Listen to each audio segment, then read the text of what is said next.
ஆச்சி பாதாம் ட்ரிங்க். ஆச்சி பாதாம் ட்ரிங்க் ஒன்னு வாங்கினா ஒன்னு ஃப்ரீ. கேரள மாநிலம் கோழிக்கோடு அருகே கப்பலில் ஏற்பட்ட தீ விபத்தில் 18 பேர் உயிர் தப்பிய நிலையில் 4 பேரை கடலோர காவல் படையினர் தீவிரமாக தேடி வருகின்றனர். இதுகுறித்த கூடுதல் விவரங்களை செய்தியாளர் ரமேஷ்குமார் வழங்க கேட்கலாம். ரமேஷ்குமார், அந்த 18 பேருடனுடைய நிலைமை தற்போது என்னவாக இருக்கிறது? மீதமுள்ள அந்த 4 பேரை பற்றி ஏதேனும் தகவல் கிடைத்திருக்கிறதா? விவரங்களை சொல்லுங்க. யுவராணி, கொழும்புல அந்த கப்பலானது கேரள ஆழ்கடல் பகுதியான குறிப்பாக கோழிக்கோடு கடற்பரப்பிலிருந்து சுமார் 78 நாட்டிகள் தொலைவில் அது பயணம் என்பது மேற்கொண்டிருக்கும் பொழுது நேற்றைய தினம் தீ என்பது பிடித்திருக்கிறது. குறிப்பாக 2வது நாளாக தீ அணைக்கும் பணி என்பது தற்பொழுதும் நடைபெற்று கொண்டிருக்கிறது.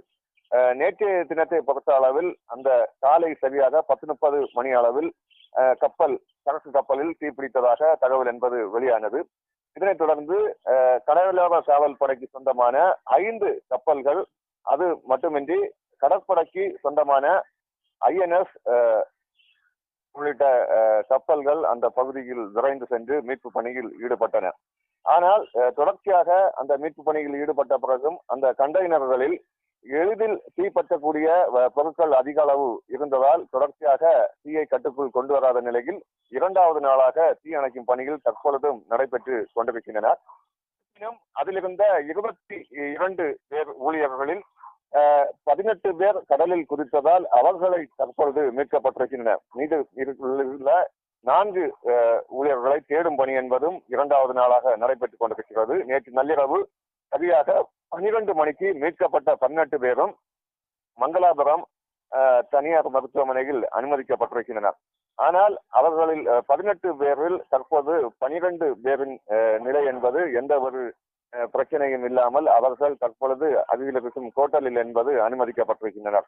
அதில் 6 பேரின் தற்பொழுது பல்வேறு காயங்களுடன் மருத்துவமனையில் அனுமதிக்கப்பட்டிருக்கின்றனர். அந்த 6 பேரில் 2 பேருக்கு 35 முதல் 40% தீக்காயம் என்பது தற்பொழுது ஏற்பட்டிருப்பதால் அவர்களின் நிலை கவலைக்கிடமாக இருப்பதாக மருத்துவர்கள் தெரிவித்திருக்கின்றனர். இந்த 2 பேரும் இந்தோனேசியாவை சேர்ந்த செனட் அகன் மற்றும் சீனாவை சேர்ந்த லூ ஆன்லி என இருவரும் தற்பொழுது அவசர சிகிச்சை பிரிவில் அனுமதிக்கப்பட்டு சிகிச்சை என்பது வழங்கப்பட்டு வருகின்றனர். இது ஒரு புறம் இருந்தாலும் கடல் பகுதியை பொறுத்த அளவில் தற்பொழுதும் அந்த மாயமான 4 பேரை தேடும் பணி என்பது நடைபெற்றுக் கொண்டிருக்கிறது. இன்றைய தினத்தை பொறுத்த அளவில் அந்த தீ அணைக்கும் பணியில் 2 கப்பல்கள், இந்திய கடலோர காவல் படைக்கு சொந்தமான சமுத்திரா மற்றும் ராஜ்தூத் என 2 கப்பல்கள் தீ அணைக்கும் பணி என்பது ஈடுபட்டுக் கொண்டிருக்கின்றன. அது மட்டுமின்றி அந்த நபர்களை தேடும் பணி என்பதும் 2வது நாளாக நடைபெற்று கொண்டிருக்கிறது.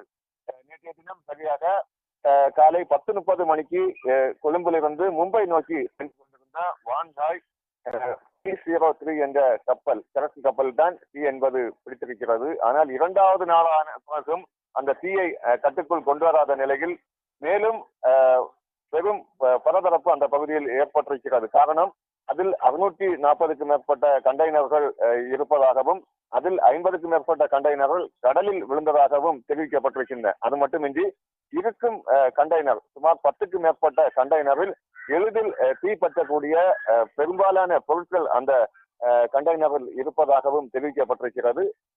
இந்த நிலையிலும் அந்த தனியாக அந்த கண்டெய்னரை அந்த 640 கண்டெய்னருடன் இருக்கும் இந்த நிலையில் தனியாக பிரித்தெடுக்க முடியாத நிலையில் தான் தற்பொழுது இந்த தீ என்பது மலமல என 2வது நாளாக பற்றி வருவதாகவும் அதிகாரிகள் தரப்பில் தெரிவிக்கப்பட்டிருக்கின்றன.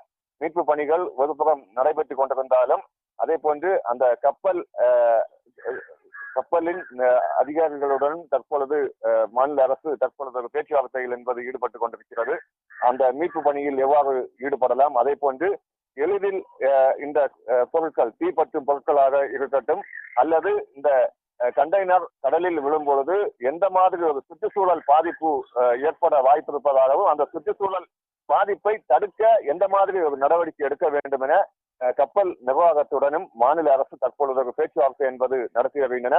ஏற்கனவே கேரள ஆழ்கடலை பொறுத்த அளவில் லைபீரியா நாட்டு MSC எல்சா 3 என்ற ஒரு கப்பல் 640க்கு மேற்பட்ட கண்டெய்னருடன் மூழ்கி இருக்கும் இந்த நிலையில் ஒரு சுற்றுச்சூழல் பாதிப்பு ஏற்படுவதாக ஒரு குற்றச்சாட்டு என்பது எழுந்திருக்கிறது.